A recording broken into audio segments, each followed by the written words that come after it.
Pack your things and get out, you fat pig." My son said those words to his wife on the exact day he inherited $40 million. I stood there helpless, watching him destroy the woman who'd loved him for 7 years because she wasn't good enough for the life he thought he deserved. I'd just buried my wife a year ago, and now I was losing my son to greed. He thought I was just a grieving old man who'd stay silent, but my late wife had seen this coming. She'd hidden a clause in her will, one he never knew existed. And when I finally revealed it in court, his face went white. Too late for regret now. Hello everyone, welcome to our story.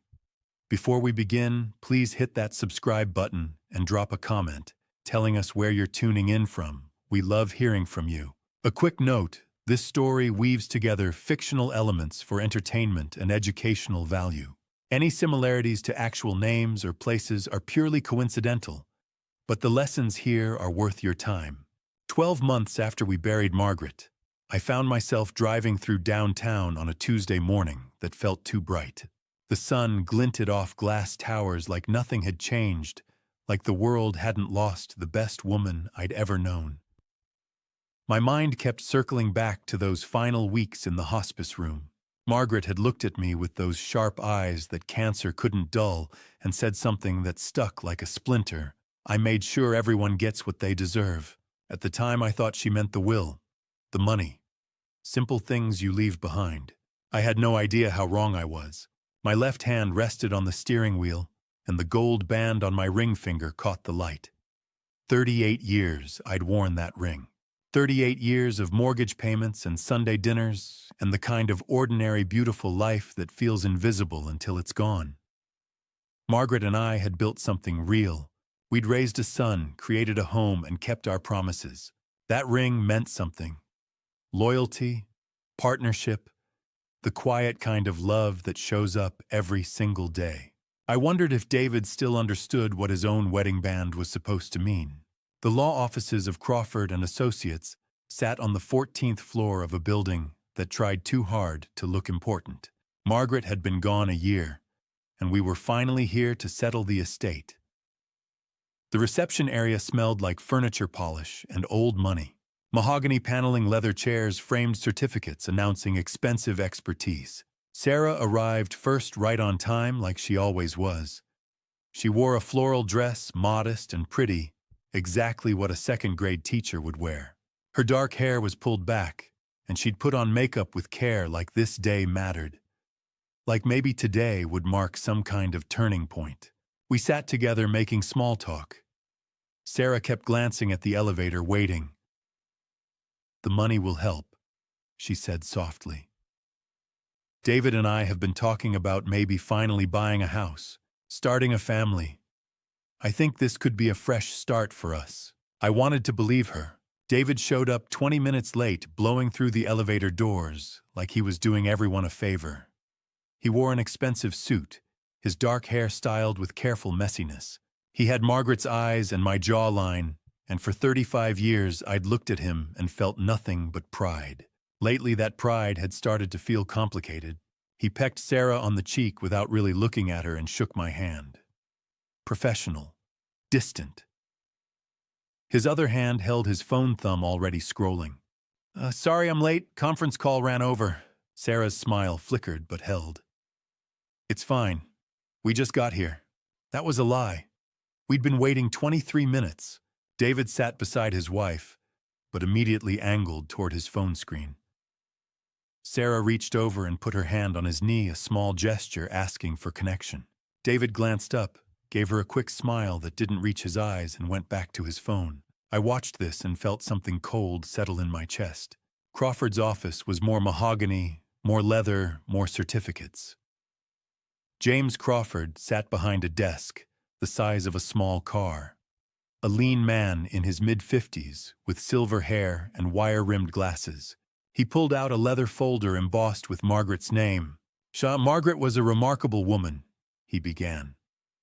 Sharp, thoughtful, and very clear about her intentions. He read through the preliminaries. Jewelry to Sarah, books to the library, gardening tools to the neighbor. Each item had a story attached. Then Crawford reached the money. To my beloved husband, Robert Mitchell, I leave the sum of $40 million and our family home in gratitude for 38 years of unwavering partnership, devotion, and love. $40 million. I'd known Margaret had money, but that number didn't feel real. To my son, David Mitchell, and his wife, Sarah Bennett, Mitchell, I leave the sum of $40 million to be held in a joint trust, requiring both signatures for withdrawal or major financial decisions. May this gift support the life you build together and remind you daily of what matters most. David's face lit up. He sat forward, forgetting his phone. Sarah gasped, tears spilling over. 40 million. David breathed, and I heard something in his voice I didn't like. Not gratitude. Something that sounded too much like triumph. Sarah turned to him, eyes shining. We can start over. We can do everything we dreamed about. David nodded, but his hand had already drifted back to his phone, fingers moving under the table. I saw him typing, saw the small smile when he hit send. Crawford explained the trust structure, the tax implications, the timeline. Sarah asked questions, her voice trembling with hope. David made sounds of agreement, while his attention stayed fixed on his phone. Then Crawford did something that changed everything. He pulled out a cream-colored envelope with my name written across the front in Margaret's handwriting. A sealed letter for Robert Mitchell to be opened privately at your discretion. Margaret's instructions were clear. This is for you alone.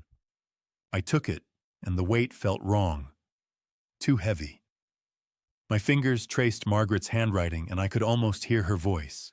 And everyone gets what they deserve. David barely glanced at the envelope, his focus back on his phone. Sarah was wiping her eyes. Crawford organized papers, moving toward closure. None of them saw what I saw, that this envelope wasn't an afterthought. It was deliberate, separate, secret. Margaret had left me a message she didn't want anyone else to see. We stood to leave. David was already at the door, phone pressed to his ear. Yeah, it's official. The inheritance cleared. 40 million. Tonight, let me see what I can do. Sarah stood beside me, watching her husband walk away without looking back. He's just excited, she said, trying to convince herself. David's Lexus pulled up beside us. Sarah, I'll meet you at home later. Got a business thing. Client meeting. He glanced at me. Dad, that envelope, probably just sentimental stuff.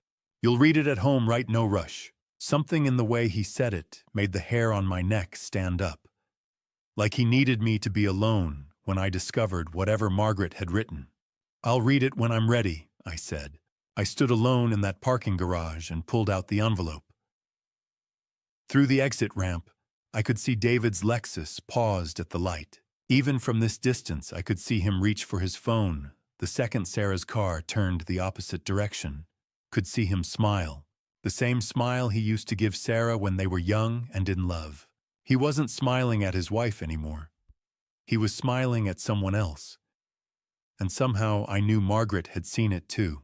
That's when I understood this envelope wasn't about sentiment. It was about warning. David insisted on celebrating at Riverside Grill, the kind of steakhouse where prices weren't printed on the menu. He'd made reservations before we even left Crawford's office, which told me everything about how confident he'd been that the money was coming. The hostess led us to a corner booth with a view of the harbor. Before we'd even opened our menus, David ordered expensive champagne, not the house kind, but the one that came in an ice bucket with a cloth napkin wrapped around the neck. We're celebrating, David announced to the waiter. Big family news. Sarah folded her hands in her lap.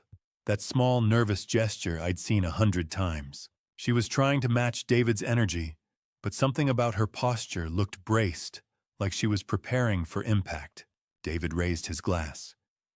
To new beginnings. To finally having the resources to live the life we deserve. We drank while I thought about Margaret's envelope still sitting in my jacket pocket, heavy as a stone. David ordered for the table without asking what anyone wanted. Appetizers, entrees, sides, another bottle of champagne. He was spending money he didn't technically have yet. Sarah tried steering the conversation toward practical things. Their apartment lease was ending in 3 months. Maybe they could buy a small house, something with a yard. We're thinking too small, David said, cutting into his ribeye. This isn't about some starter home in the suburbs. This is seed money, investment capital. We leverage this, right? We could triple it in 5 years. We could also just be comfortable, Sarah said quietly. Pay off debt. Save for the future. David set down his knife and fork. Sarah, you're thinking like a teacher. This is business. This is opportunity. With $40 million, I can finally move in the circles I've been locked out of. The Hartleys, the development firms, the commercial projects that actually matter. I thought we mattered, Sarah said so soft I almost missed it. David didn't hear her. His phone buzzed, screen lighting up. He glanced at it, and something shifted in his expression. Excitement. Anticipation. Sorry, I need to take this. Client. He was already standing, walking toward the entrance. Hey, yeah, I know. It's official. 40 million. Can you believe it? Sarah stared at her plate, pushing risotto around without eating. He's just processing a lot, she said finally. The money, the possibilities. It's overwhelming. David returned 10 minutes later, energized and distracted. That was Hartley Development. They've got a major project in the works, luxury condos on the waterfront. They want me to consult. This inheritance means I can finally afford to play in that league. Shh, that's wonderful, Sarah said. When do they need you? Tonight, actually. Dinner meeting with Peter Hartley and his team. David was already signaling for the check. Sorry, babe, I know we were going to celebrate together, but this is the kind of opportunity you don't say no to. Sarah's face did something complicated. Disappointment and resignation and exhausted acceptance. I understand, she said, but her voice said something else entirely. David interrupted before she finished talking about her students. Maybe you can finally quit that job. Sarah stopped mid-sentence. What? The teaching thing. Now that we have the money, you don't have to work anymore. Just seems like you'd have better options than wiping noses and grading spelling tests. I love teaching, Sarah said, steel in her voice. Those kids need me. That work matters. Sure. I'm just saying you have choices now. But I want to. David shrugged, already checking his phone again. Whatever makes you happy. We walked out to the parking lot. David walked ahead, phone pressed to his ear. Sarah and I followed the gap, growing with every step. Sarah, I'll meet you at home. Probably late, though. This Hartley thing could run past midnight. We could celebrate tomorrow. Sarah offered hope, painful to hear. Just the two of us. Yeah, maybe. Let me see how tonight goes. He climbed into his car, then rolled down the window. Oh, Dad, one more thing.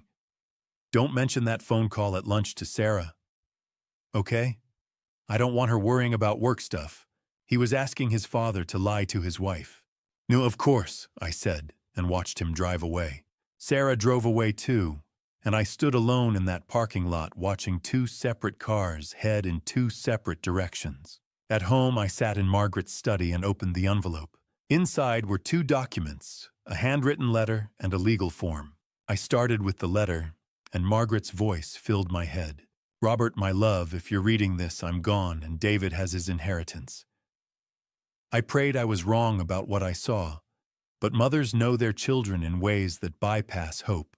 This past year, I watched our son change. Late nights distance from Sarah phone calls he thought I didn't notice. I saw him with a woman at Riverside Grill last September. A Hartley, I learned later. Young, beautiful, ambitious. I've added a clause to David's inheritance.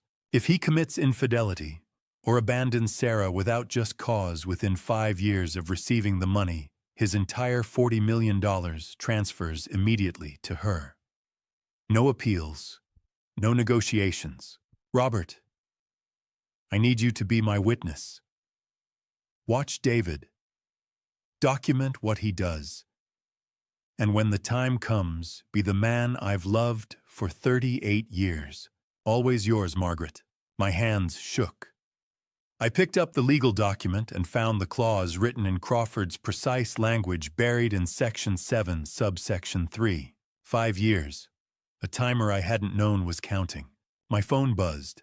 A text from David. "Hey, Dad, do me a favor and don't mention that call at lunch to Sarah. Don't want her worrying about nothing," I typed back. "Of course." Then I opened my laptop and created a new folder. Named it Evidence June 2024. I typed the date, the time, the location. Lunch at Riverside Grill. Multiple phone calls. David lied to Sarah about work. Requested father's cooperation in deception. My phone buzzed again. Also, if Sarah asks about tonight, it's a client dinner with the Hartley team. Just for your information, so our stories match. I added it to the evidence file. David had 5 years to prove he was worth the inheritance. Based on today, I didn't think he'd make it 5 weeks. Margaret's words kept me awake that night. I lay in bed staring at the ceiling, while my mind replayed every detail from the restaurant, that final text from David asking me to cover his lies. By the time the sun came up, I'd made my decision. I needed to understand exactly what Margaret had set in motion and what my role was supposed to be. I called James Crawford's office the moment they opened and asked for an emergency consultation. "Robert, what's wrong?" Crawford's voice carried genuine concern. "I need to talk about Margaret's clause today." "Give me an hour. I'll clear my schedule." Crawford's office felt different this time. He pulled up a chair next to mine. "Colleagues, not attorney and client." "You read Margaret's letter," he said. Not a question. 3 times. Then I stayed up all night thinking about it. Crawford pulled out a file with Margaret's handwriting on colored tabs marking different sections. She'd been thorough. "The clause is airtight," Crawford began. "If David commits adultery or abandons Sarah without documented just cause before June 10th, 2029, the trustee transfers his $40 million to Sarah immediately. No probate process, no appeals. The money moves, and it's done. What counts as just cause? Documented abuse, substance addiction, requiring intervention, mental incapacity, felony conviction, abandonment by Sarah. Essentially, if Sarah gives him legitimate reason to leave, the clause doesn't trigger. But if he leaves her or betrays her, it activates. "He doesn't know," I said. "David doesn't know about the clause." Per Margaret's explicit instructions, the clause remains sealed unless 2 things happen. Option 1, 5 years pass without violation, at which point it expires, and David never needs to know. Option 2, it's triggered, at which point it becomes part of the public court record. So if I see him cheating, you document everything. Dates, times, locations, witnesses, photographs if possible. If Sarah files a claim to enforce the clause, we'll need enough evidence to convince a judge that the violation occurred. "But I can't tell her about the money," I said slowly. "If I tell Sarah about the $40 million, it could look like I'm influencing her decision to leave him." "Exactly. Sarah has to make her own choices. The clause exists to protect her if she makes the right choice, not to bribe her into making it." That evening, I did something I'm not proud of. I drove to Harborside Lounge, a cocktail bar in the renovated warehouse district. I parked across the street with a clear view through the floor-to-ceiling windows. 7:43 on a Tuesday night. And there they were. Corner booth, candlelight, champagne bucket. David wore the suit from the will reading. The woman across from him was striking, blonde hair, sharp features, expensive dress. She laughed at something David said, reaching across the table to touch his arm. Not a casual touch. The kind of touch that meant they'd touched before, often in ways that went beyond cocktails. Then David leaned forward and kissed her. No hesitation, no checking to see if anyone was watching. I took 3 photos. Hands shaking so badly the first one came out blurred, but the second and third were clear enough. I saved the photos to the cloud, backed them up twice, and added them to the evidence folder with timestamps and location data. Then I texted Sarah because I needed to hear she was okay, even though I knew she wasn't. "How are you doing, sweetheart?" Her response came back within seconds. "I'm okay, Dad. David's working late again. I made his favorite chicken piccata for dinner, but I guess it'll keep until tomorrow." Through the bar window, I watched David pour more champagne, watched the blonde woman slide closer in the booth, watched my son become someone I didn't recognize. The next morning, Sarah called asking if I could help them move a dresser. David was supposed to help, but had another meeting. Their apartment was small, but comfortable. Sarah had made it warm with plants and photographs and curtains she'd sewn herself. She talked about maybe using some of the inheritance money for adoption. David's always wanted kids, she said, eyes bright with hope. "I think once we're more settled, we could really start our family." I wanted to tell her that David hadn't mentioned kids once yesterday, that her dream of building a family with him was based on a version of David that maybe didn't exist anymore. "That sounds wonderful," I said instead, and hated myself for the lie. David showed up an hour later, annoyed we'd started without him. He barely looked at the pastries Sarah had bought, barely acknowledged the coffee she'd made. "Can we do this another time?" he asked, not looking up from his phone. "I've got calls to make." "I already set everything up," Sarah said softly. "It'll just take 20 minutes. He sighed theatrically and finally pocketed his phone. We moved the dresser into their bedroom. He complained the whole time about his schedule, his meetings, all the important things he had to do that didn't involve helping his wife. When we finished, David checked his watch. "I really need to head out. Client meeting in 40 minutes. Your mother loved you both very much." I said the words coming out before I could stop them. "She wanted you to be happy. Both of you happy." "We are happy," David said, too quick, too defensive. "Right, Sarah." He didn't wait for her answer. Just grabbed his keys and headed for the door. "I've got a call. Let yourself out." Sarah sat back down at the kitchen table, staring at her coffee. "You deserve better than cold dinners and broken promises," I said finally. She pulled her hands into her lap, defensive. "He's just adjusting. The money, the opportunities, it's overwhelming for him. If you ever need anything," I said, "you call me, day or night. You understand." She nodded, eyes bright with tears she wouldn't let fall. My phone buzzed before I'd even reached my truck. Text from David. "Hey Dad, don't mention the Hartley stuff to Sarah. Okay? She gets weird about Vanessa, thinks there's something there. Women, right?" My son had just admitted there was someone named Vanessa. Had casually asked his father to help hide an affair. I typed back, "Your secret's safe."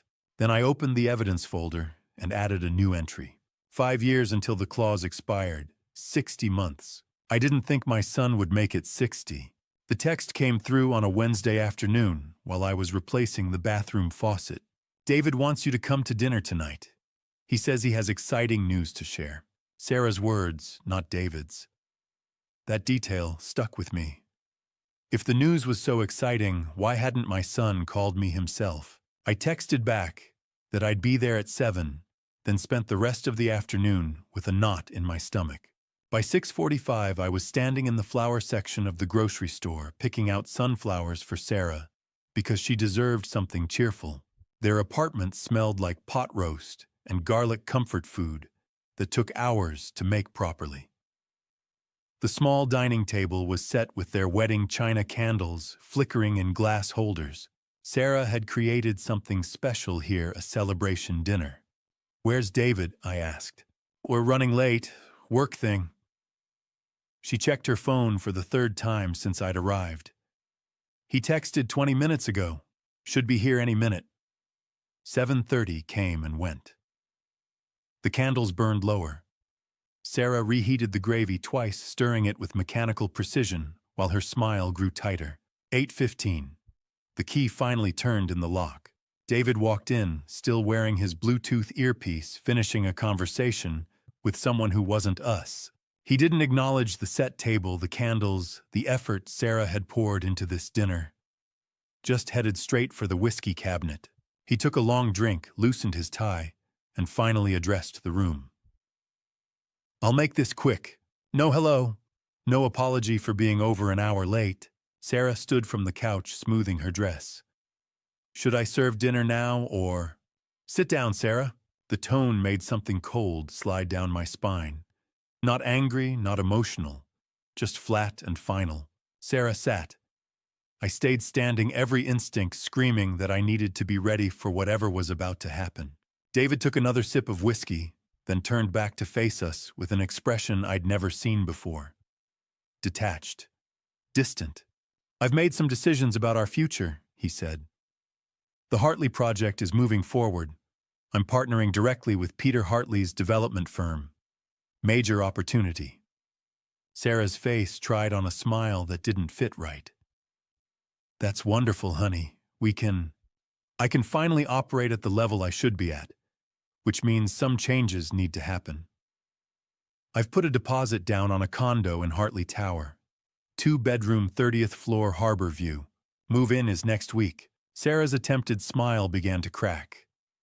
"We're moving, but I love this neighborhood and my school is right down the street." "I'm moving, Sarah." 2 words that landed like a demolition ball. "I don't understand," she whispered. David set his glass down without using a coaster. "I'm asking for a divorce. You can stay here for now, but I'll need you out by the end of the month. The lease is in my name. Clinical, transactional, like he was terminating a gym membership instead of a 7-year marriage." The color drained from Sarah's face. "David, what are you—" "We just got your mother's inheritance. We were supposed to—" "That money is exactly why I can finally do this. I've been unhappy for years, Sarah. You know it. I know it. Let's not pretend anymore." I started moving toward him. David held up one hand. "Dad, stay out of this." Sarah's voice came out broken, desperate. "Is there someone else?" "That's not the point." "Is there someone else?" David exhaled, annoyed. "Vanessa and I have been seeing each other. Yes, she understands my ambitions. She gets what I'm trying to build. She fits the life I'm building now." Sarah made a sound like all the air had been punched out of her lungs. How long?" Her voice was barely audible. "Does it matter?" "How long, David?" 9 months. 9 months. While Margaret was dying. While they sat in hospital waiting rooms holding hands. While Sarah stood beside him at the funeral, steadying him when he cried. My voice came out low and dangerous. "David, think very carefully about what you're doing. I'm thinking clearly for the first time in years." He gestured at Sarah with his whiskey glass, casual and cruel. "Look at her dad. She's let herself go. She's boring. She teaches finger painting to kindergartners and thinks that's a career. I'm about to close deals worth millions." Sarah stood, her whole body shaking. "You told me you loved me. 2 weeks ago you said—" I said what I needed to say until the inheritance cleared. Now it has. And I'm done. I stepped between them. "That's enough." "No, Dad." Sarah's voice had changed, gone cold and steady. "Let him finish. Let him show me exactly who he is." David pulled out his phone, typed something, hit send. "Vanessa's on her way up. I'd prefer you be gone before she gets here. Pack what you need tonight. The rest we'll figure out through lawyers." A car horn sounded from the street below. "That's her." Sarah walked to the mantel where their wedding photo sat in a silver frame. She picked it up, stared at it for a long moment, then set it down facing the wall. "I loved you," she whispered. "Through everything. I loved you." David adjusted his Rolex. "I know. That was the problem. You loved me more than you loved yourself." The doorbell rang. I helped Sarah pack a suitcase while my hands shook with rage. Downstairs, I could hear Vanessa's laughter, bright and careless. David's voice responding, relaxed in a way I hadn't heard in months. In my truck, Sarah sat silent in the passenger seat while I drove away from the building she'd called home for 3 years. She didn't cry. Her face had gone blank, shock settling in. At a red light, I pulled out my phone and opened the evidence folder. June 15th, 2024, 8:47 p.m. David Mitchell admitted to 9-month extramarital affair. Forcibly removed wife from shared residence. Mistress arrived same evening. Witness Robert Mitchell. I sent a text to James Crawford. We need to talk. Tomorrow morning. It's time. My phone buzzed immediately. David, thanks for helping Dad. Knew you'd understand. This is what's best for everyone. I stared at that message at my son's complete inability to see what he'd just done, and felt something fundamental break in my chest. I deleted the text without responding. Sarah stared out the window, face reflected in the glass. I don't know what happens now, she said, finally, voice hollow. I reached over and squeezed her hand.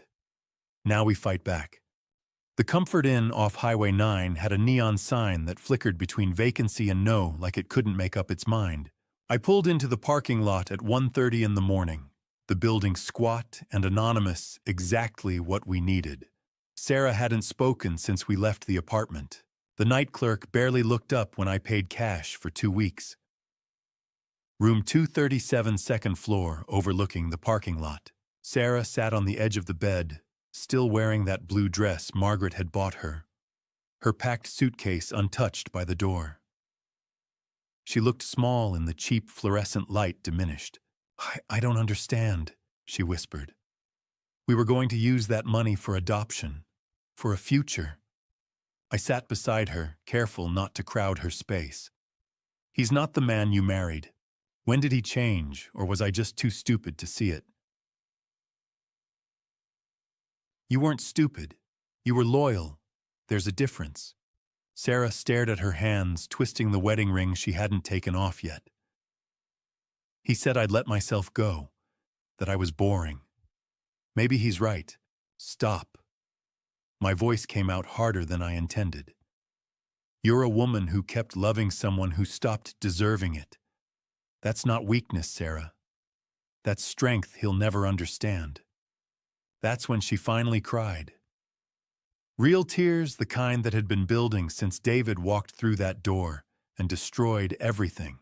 I held her while she shook, feeling completely helpless and furiously angry all at once. At 3 in the morning, when her breathing had finally evened into exhausted sleep, I stepped outside and called Crawford.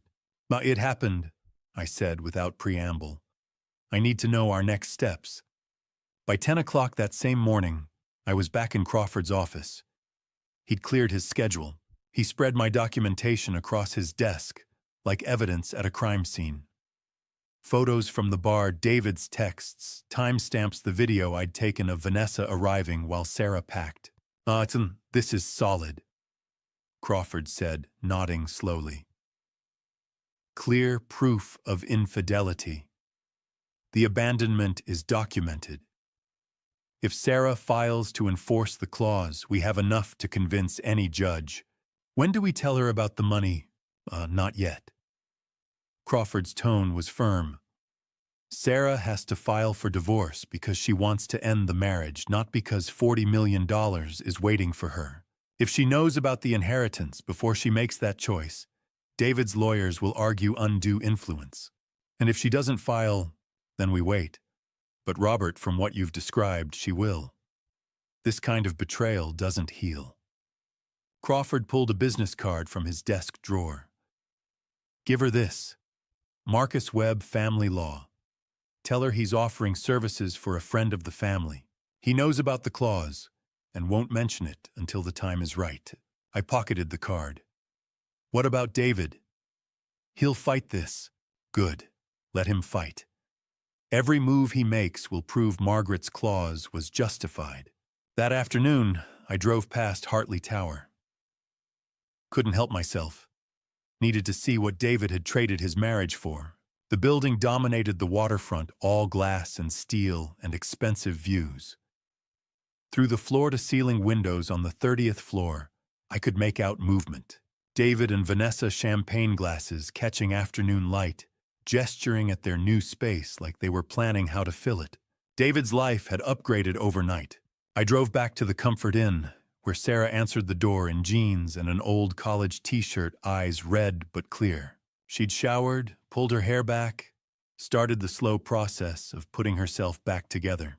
"Joe, I called a lawyer," she said before I'd even sat down. "Marcus Webb.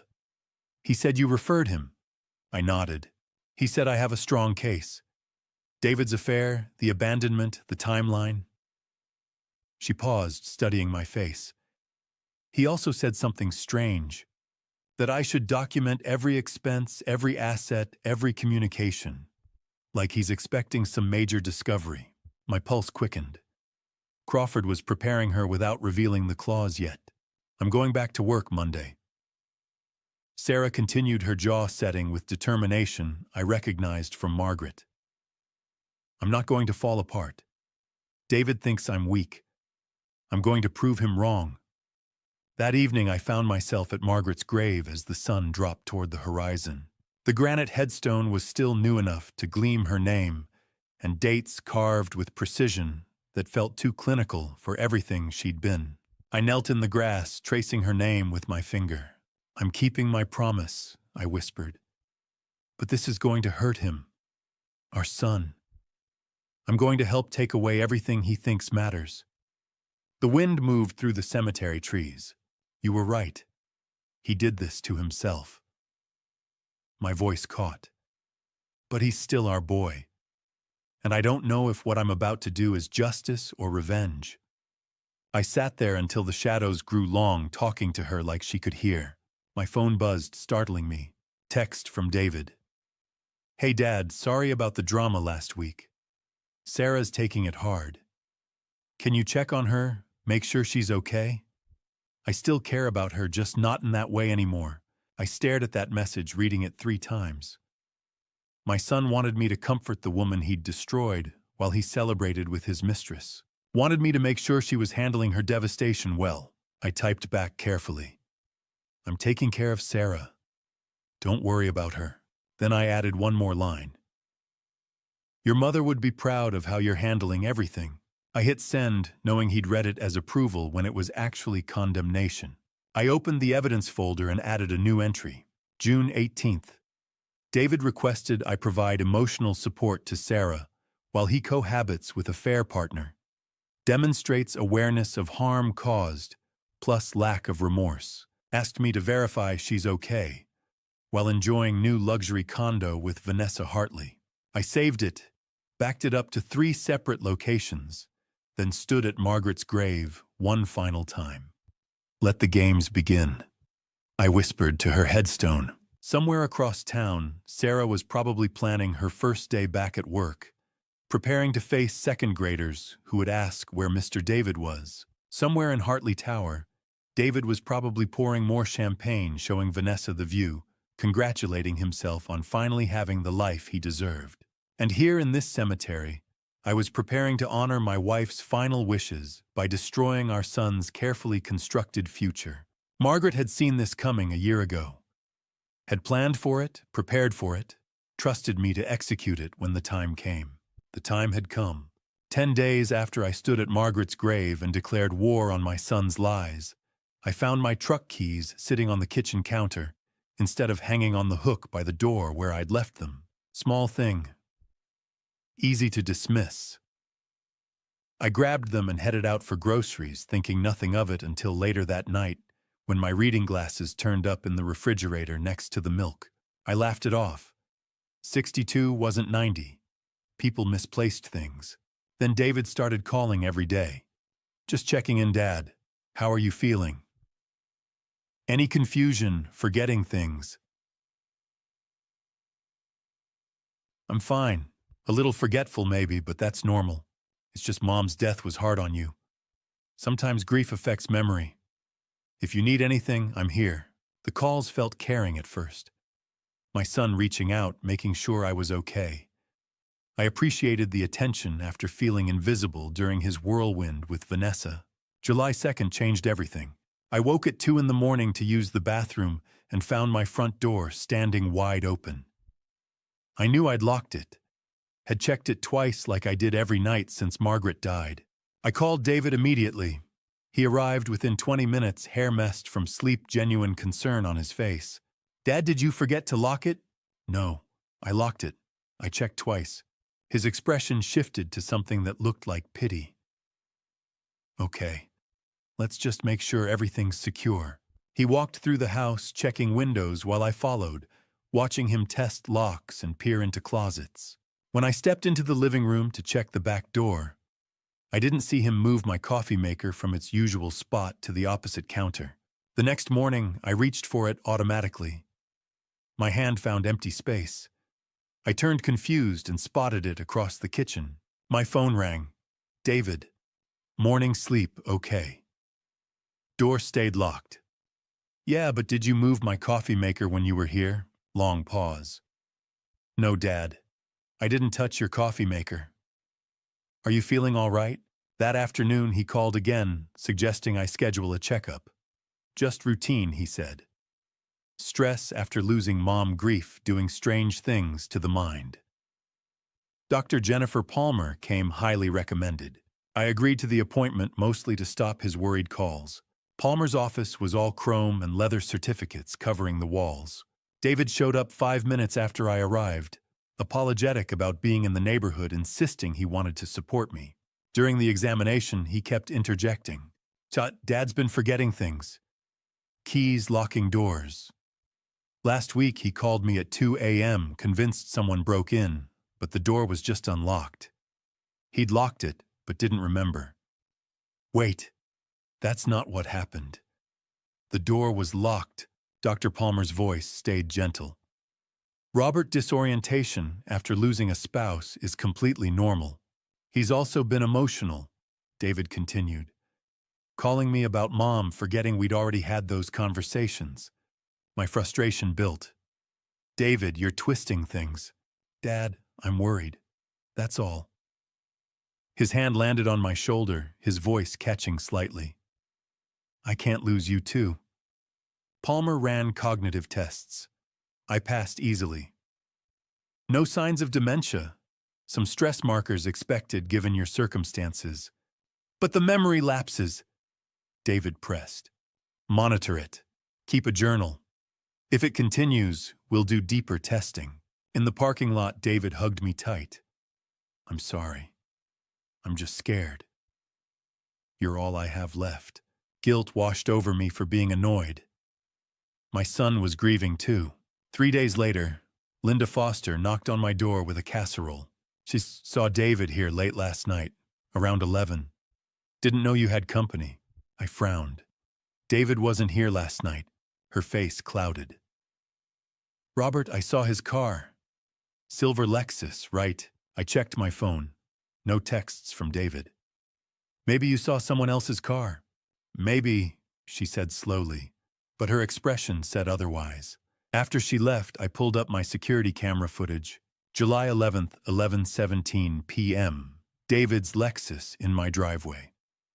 David entering with a key I didn't know he had, staying 11 minutes, leaving.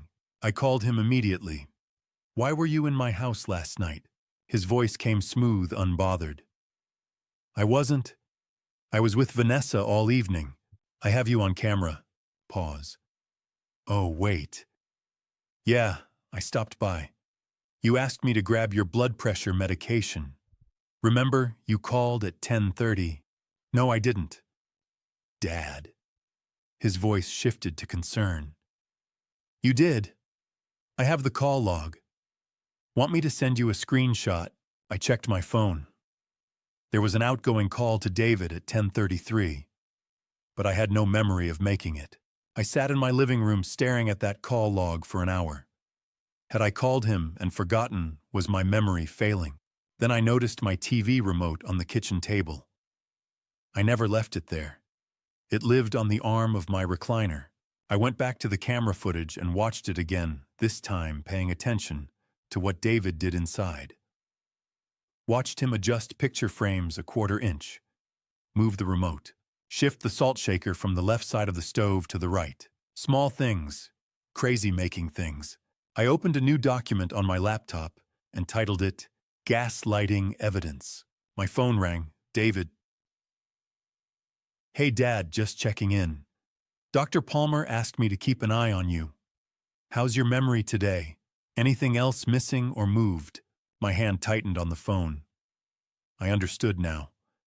My son wasn't worried about me. My son was trying to make me look unstable. And suddenly Margaret's clause made perfect sense. David needed me discredited before the inheritance could be challenged. If I testified about his affair, his abandonment of Sarah, he needed people to dismiss me as confused, unreliable, a grieving old man whose mind was slipping. I answered, keeping my voice steady. My memory's perfect, son. Crystal clear. After I hung up, I sat at Margaret's desk and stared at her photograph. She'd known. Somehow she'd known David would do this, would go this far to protect what he thought he deserved. I opened the evidence folder and added a new file. Started documenting every call, every manipulation, every small, cruel thing David was doing to make me doubt my own mind. He thought he was clever, thought he could gaslight his father into incompetence. He didn't know I was recording everything. 5 days after I started documenting David's gaslighting, my phone reminded me about the follow-up appointment with Dr. Palmer. I arrived alone, ready to play the role of concerned elderly man, while my phone recorded everything from my jacket pocket. David showed up 5 minutes after I checked in, claiming he'd been nearby. We both knew that was a lie. Palmer's office felt colder this time. She pulled out a spiral notebook I'd never seen before. Pages filled with handwriting that looked like mine, but shakier, more erratic. Entries describing confusion, forgotten conversations, items appearing in wrong places.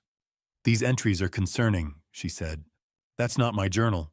David leaned forward. Dad, we started it together after your last appointment. You've been writing in it every night. I've never seen that notebook. Palmer and David exchanged the look. I'd come to recognize it instantly. Pity mixed with worry, the universal expression of people convinced you're losing your mind. Robert, what year is it? Palmer asked gently. On 2024, July 15th, Thursday. I had oatmeal for breakfast, drove myself here, and my son is lying. David's mask slipped for half a second. Pure frustration flashed across his face before the concerned son expression returned. Have you considered that stress over David and Sarah's divorce might be affecting your perception? Palmer's tone stayed professional. There it was. David had told her about the separation, framed me as taking sides, becoming irrational. My perception is fine. My son, however, is trying to make me look unstable. Dad, why would I do that? Excellent question. I stood. Dr. Palmer, I'd like a second opinion. Can you recommend another psychiatrist? David spoke quickly. I actually already arranged a consultation. Dr. Richard Hayes. He specializes in seniors dealing with grief and major life transitions. How thoughtful. When? Tomorrow, 2 p.m. David's smile didn't reach his eyes. Robert nodded slowly. I'll be there. After the appointment, David insisted on dinner at Harbor View, an upscale place overlooking the water. Vanessa was already waiting at the table when we arrived. She played her role perfectly. Concerned, compassionate, asking gentle questions about my health, while suggesting I might benefit from more support. She mentioned a retirement community her father's company had developed, beautiful place with full medical staff and memory care units. I understood immediately. They weren't just trying to discredit me. They wanted me isolated in a facility where they could control everything, including my inheritance. My phone sat in my jacket pocket, recording every word. David relaxed as dinner progressed, confident I was playing along. He mentioned the Hartley merger, how important family stability was for major business deals, how clear asset management mattered to investors. I asked simple questions, let him talk, gave him rope. That night, I reviewed my security footage. Found exactly what I expected. David had entered my house that afternoon, while I was at Palmer's office, placed the fake journal on my desk, where I'd supposedly been writing in it nightly. I called Crawford immediately. Hayes is Peter Hartley's personal psychiatrist. Crawford said. If he diagnoses you as incompetent, David can file for conservatorship. He'd control both inheritances. I'm going to that appointment, but I'm bringing backup. What kind of backup? The kind that carries weight in court. I hung up and called Linda Foster. Asked if her doorbell camera had caught David's late-night visits. She'd already saved the footage, had been wondering if she should mention it. Save everything, I told her. I'm going to need it soon. That night I sat in Margaret's study, her letter spread on the desk under the lamp. Save our son from himself, she'd written. But saving David now meant destroying his carefully built lies completely, publicly, permanently. He wasn't just greedy anymore. He was dangerous. The next morning, I dressed in my best suit, the one I'd worn to Margaret's funeral. Dark, navy, crisp white shirt, the tie she'd bought me for our 35th anniversary. I looked at myself in the mirror. 62 years old, still sharp, still strong. Not some confused old man whose mind was slipping. I texted Sarah. I need you to do something for me today. I need you as a witness. Her response came within seconds. Where and when? I gave her Hayes's office address and the appointment time. Didn't explain why. Just asked her to trust me. She wrote back. I trust you. I'll be there. I picked up my phone, checked that the recording app was working, made sure the battery was fully charged. Put it in my jacket pocket, where it would catch every word Hayes said. Crawford had prepared me for what to expect. Hayes would be more aggressive than Palmer would push harder for a diagnosis that supported David's narrative. The appointment was a trap designed to manufacture evidence of my incompetence. But David had made one critical mistake. He'd taught me exactly how this game was played. Showed me every manipulation technique, every way to twist words and plant doubt. And now I was going to use those same tactics against him. I drove to Hayes's office with Sarah's text on my phone screen. I'll be there. Margaret's words echoed in my mind. Not the ones from her letter, but something she'd said when we were young and building our business. The best defense is letting them think they're winning right up until the moment you prove they've already lost. Time to prove David had already lost. He just didn't know it yet. The invitation never came, which told me everything I needed to know.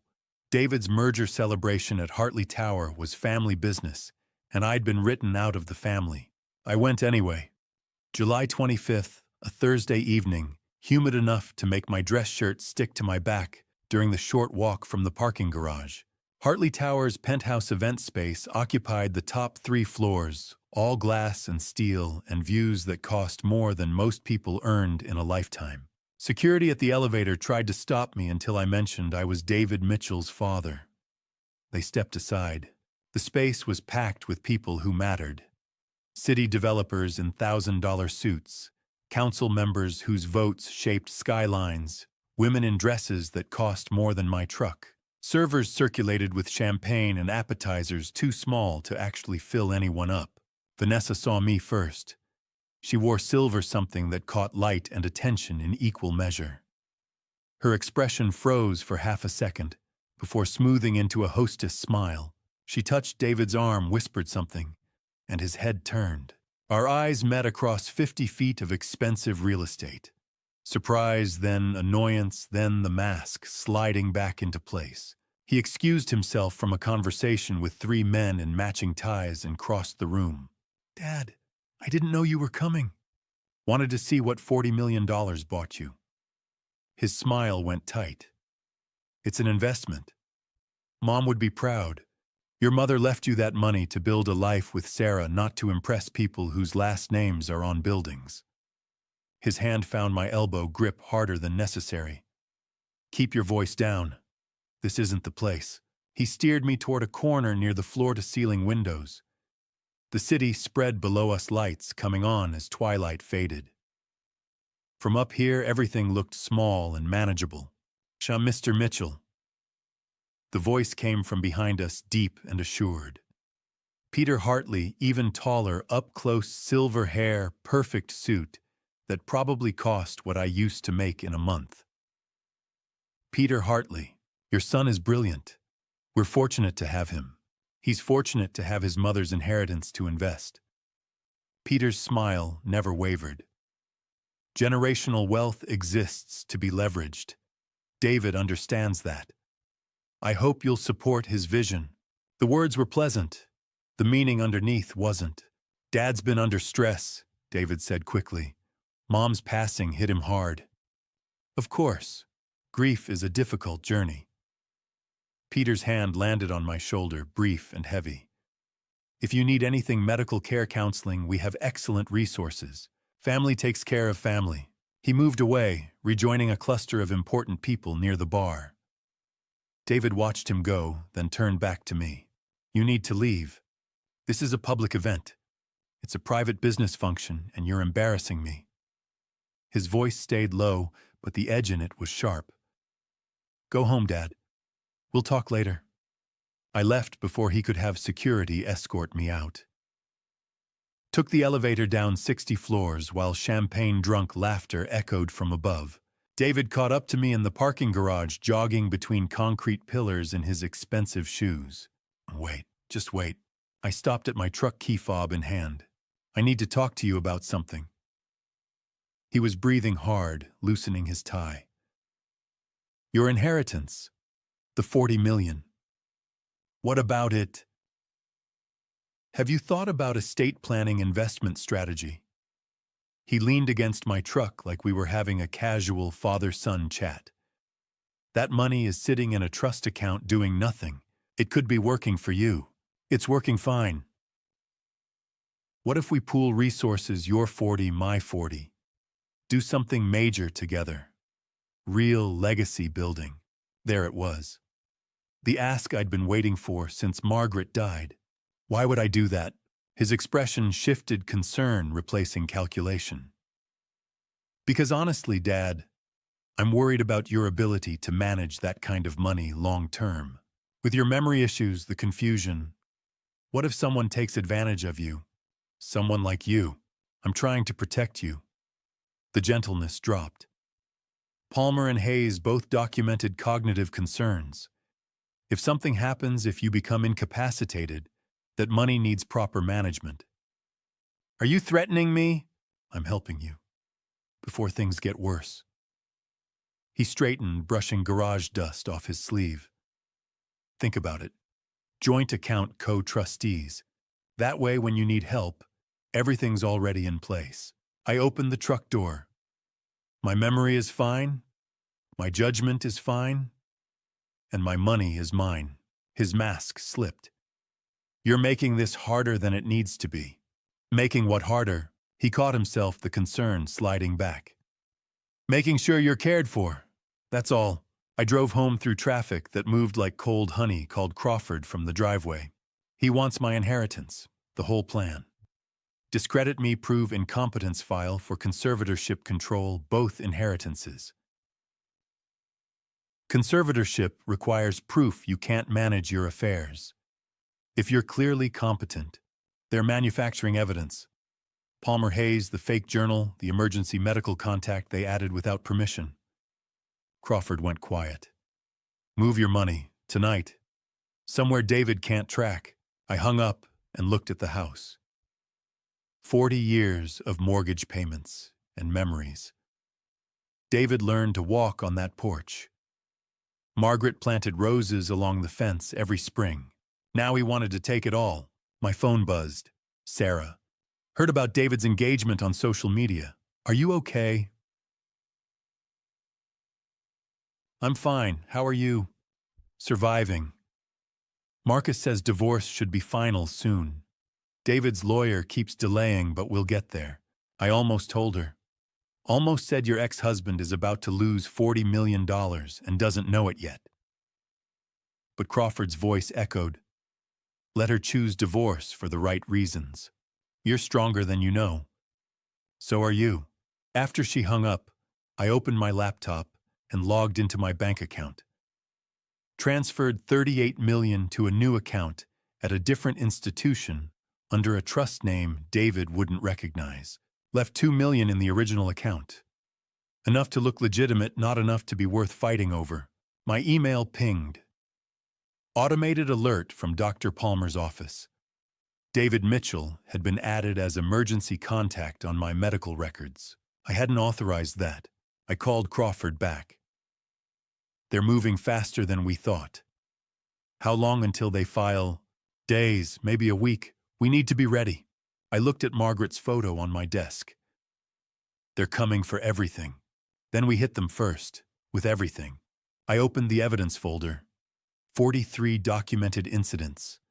Photos, recordings, medical records showing I'd passed every cognitive test. Financial transfers. Witness statements from Linda Foster. Camera footage of David breaking into my house. Let them come, I whispered. Reputation is a fragile thing. David knew that.